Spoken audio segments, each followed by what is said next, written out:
నమస్తే. ప్రస్తుతం మనం చీకటిపల్లి లైబ్రరీ ఉన్న ప్రస్తుతం మనతో పాటు మాట్లాడడానికి అశోక్ సార్ మాట్లాడమని. సార్ చెప్పండి, దీనికి సంబంధించి మన అద్దెకి దగ్గర కూడా వచ్చిండు. 2-3 రోజుల్లో మీకు ఖచ్చితంగా 60,000 ఉద్యోగాల గురించి కావచ్చు, ఏ సమస్యలు ఉన్నాయో మాట్లాడి మళ్ళీ మిమ్మల్ని కలిసే ప్రయత్నం చేస్తా అని చెప్పింది. అంటే 3 రోజులు కాలేదా? అసలు ఏం జరిగింది? మన ఇన్ఫర్మేషన్ వచ్చింది అద్దెకి నుంచి? ఆయన 29వ తారీఖు నాడు వచ్చిండు. ఆయన 1వ తారీఖులోగానే మాకు సమాచారం ఇవ్వాలి. 1 పోయింది, ఇవాళ 7వ తారీఖు వచ్చింది.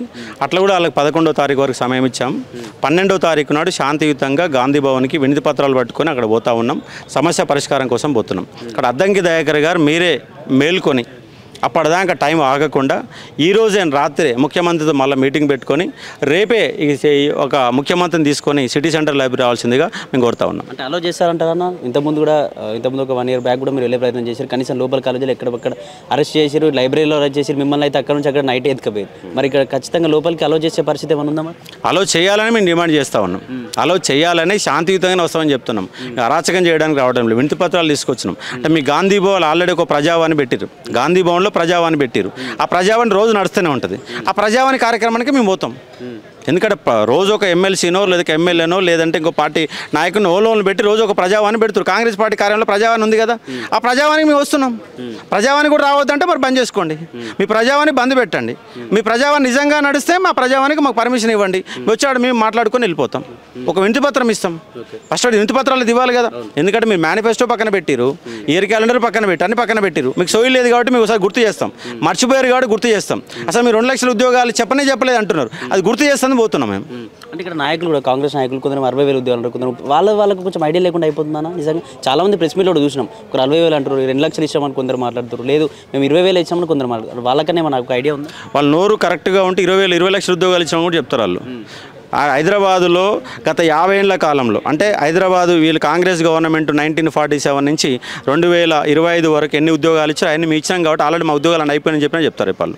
అలాంటి సందర్భం కూడా ఎదుర్కోవడానికి అవకాశం ఉంది. ఎందుకంటే వాళ్ళు మతిస్థీమితం కోల్పోతున్నారు. వాళ్ళు ఎందుకంటే మర్చిపోతున్నారు.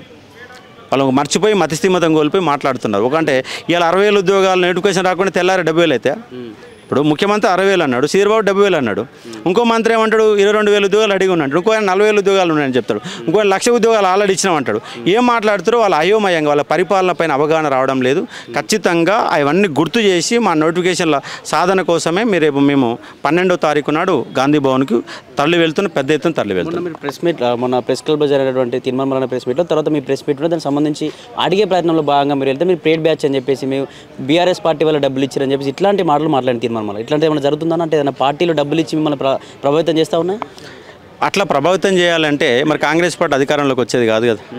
నిజంగా అట్లా ప్రభావితం చేయాలంటే కాంగ్రెస్ పార్టీ తరపున నిరుద్యోగులు నిలబడే వాళ్ళు కాదు కదా. మరి ఆయన మీరు ఎంత డబ్బులు ఇచ్చారు? టీఆర్ఎస్ పార్టీ వ్యతిరేకంగా కాంగ్రెస్లో ఎంతమంది డబ్బులు ఇచ్చారు? ఎవరెవరు డబ్బులు ఇచ్చారో ఫస్ట్ చెప్పండి. మీరు ఎవరెవరు డబ్బులు ఇచ్చారో ఎవరెవరు సహకరించారో మీరు చెప్తే తర్వాత మరి టీఆర్ఎస్లో ఎవరెవరు డబ్బులు ఇస్తారో మేము చెప్తాం. మరి అంటే అధికారంలో ఉన్నప్పుడు ఒక మాట, ప్రతిపక్షంలో ఉన్నప్పుడు ఒక మాట వస్తుంది, అధికారంలో ఉంటే మరో మాట అయిపోతుంది. అంటే వీళ్ళకు అంటే బురద అంటే పంది బురదలో బొరలాడుతుంది.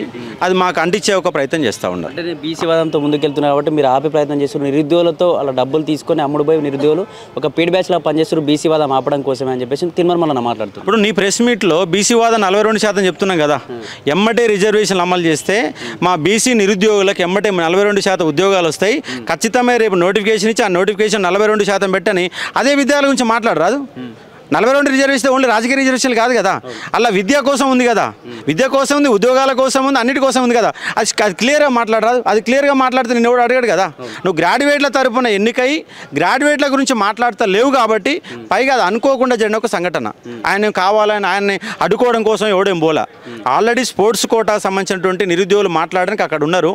ఆ టైంలో వీళ్ళు ప్రెస్ మీట్ పెట్టారు. వీళ్ళు ప్రెస్ మీట్ లేట్గా చేశారు.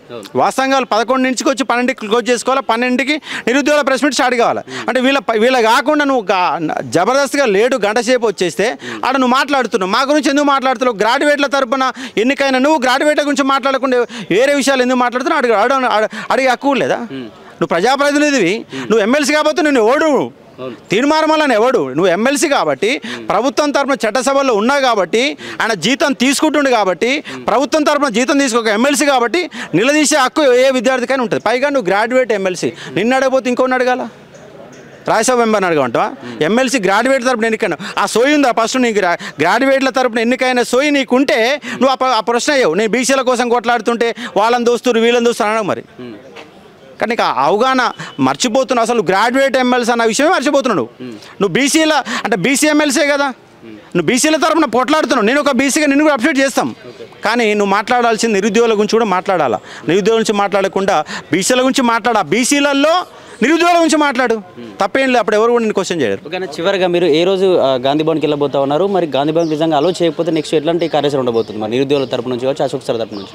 మరి అలౌ చేసినా అలౌ చేయకపోయినా మీకు ఖచ్చితంగా గాంధీ భవన్ చేరుకుంటాం, వినతి పత్రాలు ఇస్తాం.